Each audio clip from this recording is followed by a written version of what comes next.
ایک شخص ہے وہ حرم میں امام رضا میں آتا ہے، آج سے 30 سال پرانا واقعہ ہے۔ حرم امام رضا میں آتا ہے، اور کیوں آتا ہے؟ اس لیے کہ وہ بینک کرپٹ ہو گیا تھا، بزنس مین تھا، تہران میں ہوتا تھا، وہ بینک کرپٹ ہو گیا، اس کا سارا کاروبار ختم ہو گیا، اس کے قرضے اس پہ اتنے آ گئے، صبح شام قرض خواہ جو ہیں وہ دروازے پہ، اس پہ کیس، وہ مشکل میں آ گیا۔ اس نے اپنی بیوی سے کہا کہ کچھ پیسے جوڑو، میں امام کے پاس جاتا ہوں، مشہد جاتا ہوں، وہاں سے میں مدد مانگوں گا، شاید امام کوئی میری مدد کر دیں، ہماری یہ مشکل شاید آسان ہو جائے۔ اس کے اپنے پاس تو کوئی پیسہ رہا نہیں تھا، بیوی نے کچھ پیسے جوڑے، اس کو کرایہ کر کے دیا، اور وہ ان پیسوں کو جیب میں ڈال کے مشہد پہنچ گیا، زری کے سامنے گیا۔ خدا ہم سب کو یہ زیارت نصیب فرمائے۔ جو گئے ہیں وہ جانتے ہیں کہ جو بھی مشکل ہو وہاں ساری مشکلات حل ہو جاتی ہیں، انسان کو سکون آ جاتا ہے، مشکل حل ہونے سے پہلے اطمینان ہو جاتا ہے کہ میری مشکل حل ہو گئی ہے۔ یہ شخص بھی کہتا ہے میں دعا کر رہا تھا، دعا کرتے کرتے مجھے سکون سا مل گیا، مجھے یقین ہو گیا میری مشکلات حل ہو گئی۔ اب تو جاؤں گا تہران، پہنچوں گا تو پتہ چلے گا مشکلات حل ہوئی یا نہیں ہوئی، لیکن یہاں جب سکون آیا میں نے شکریہ کیا امام کا اور میں واپس چل دیا۔ اگر آپ گئے ہوں تو آپ جوتے رکھتے ہیں، کفشداری ہے، اس کو ایک ٹوکن سا دیتا ہے، اس نے جیب میں ہاتھ ڈالا ٹوکن نکالنے کے لیے، دیکھا جیب کٹ گئی، ٹوکن بھی نہیں ہے، وہ جو تھوڑے سے پیسے تھے واپسی کا کرایہ تھا، دوپہر کا کھانا تھا، وہ بھی جیب سے چلا گیا۔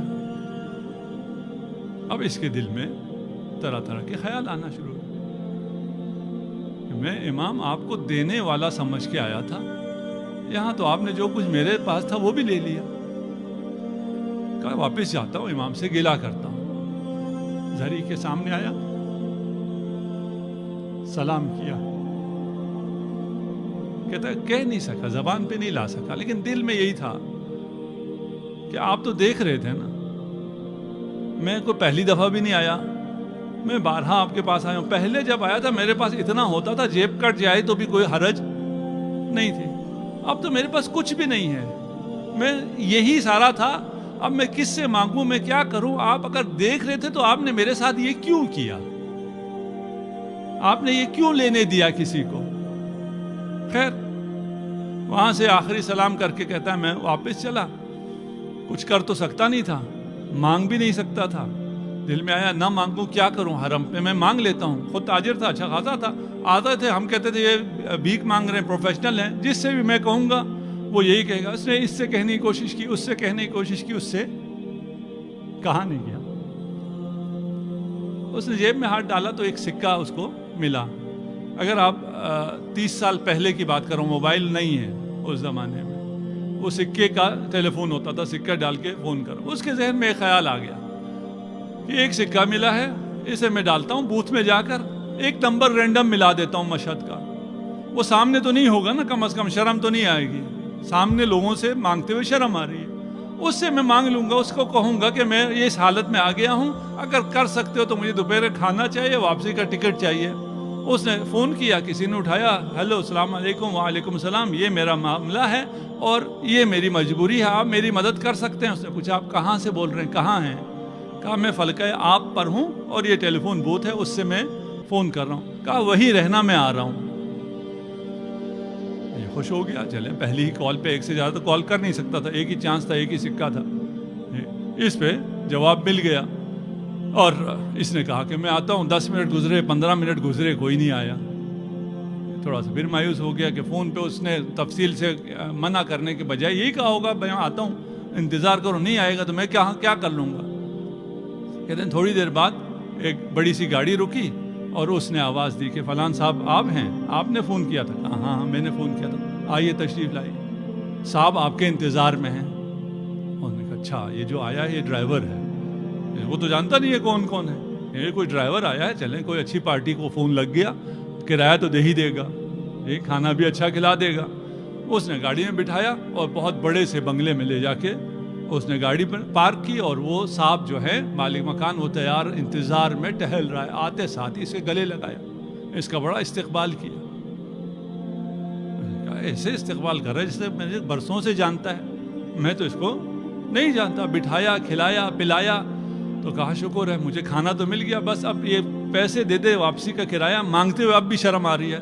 ٹیلی فون پہ تو کہہ دیا تھا, سامنے کہنے اس نے باتوں میں لگایا, ہاں بتاؤ تمہیں کیا ہوا, کیوں ایسے مجبور ہو گئے. کہا میں بزنس مین تھا, میرا خسارہ ہو گیا, بینک کرپٹ ہو گیا, 200 ملین کا مجھ پر قرض آ گیا اور کوئی حالات ٹھیک نہیں ہو رہے تھے, تو میں امام کے پاس آ گیا کہ امام میری مدد کریں.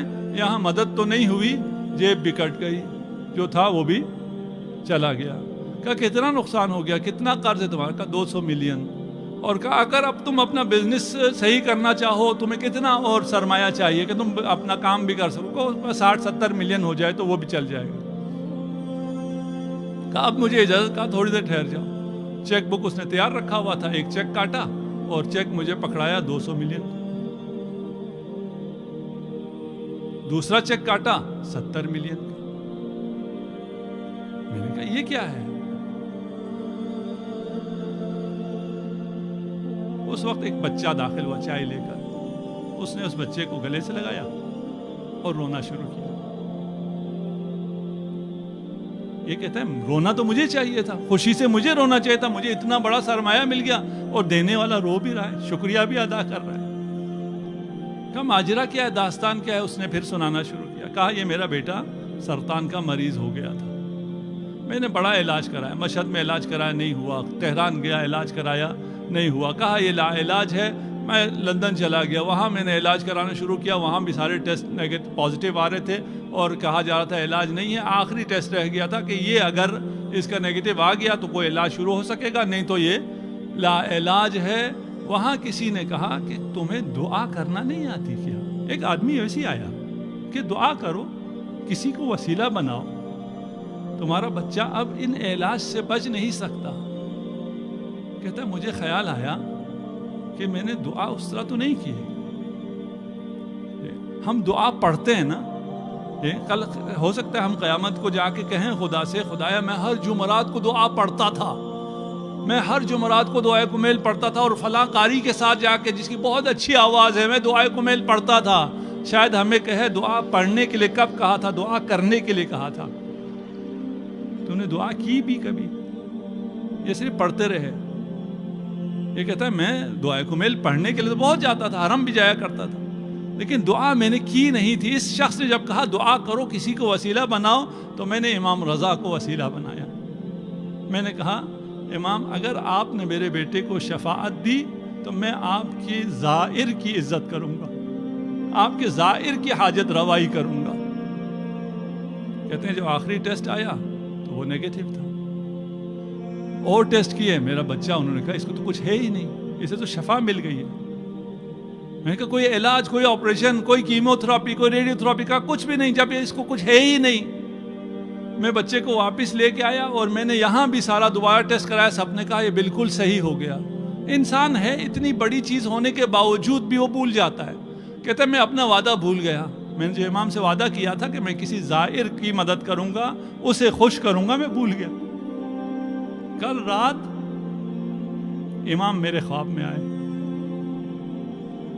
کہ تجھے اپنا وعدہ یاد ہے, میرا زائر کل آ رہا ہے, وہ پریشان حال ہے, اس کی مدد کرنا. میں پریشان تھا کہ میں اس زائر کو کہاں سے ڈھونڈوں, مجھے کیا پتا وہ کون سا زائر ہے جو پریشان حال ہے, اس کی پریشانی کو میں نے برطرف کرنا ہے. اتنے میں تمہارا فون آ جاتا ہے.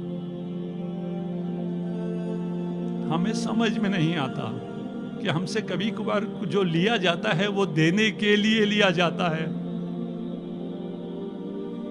وہ جس پیسے پہ تمہیں اعتماد تھا, جس پہ تم بھروسہ کر رہے تھے, وہ تم سے لیا جاتا ہے تاکہ جو حقیقی بھروسہ ہے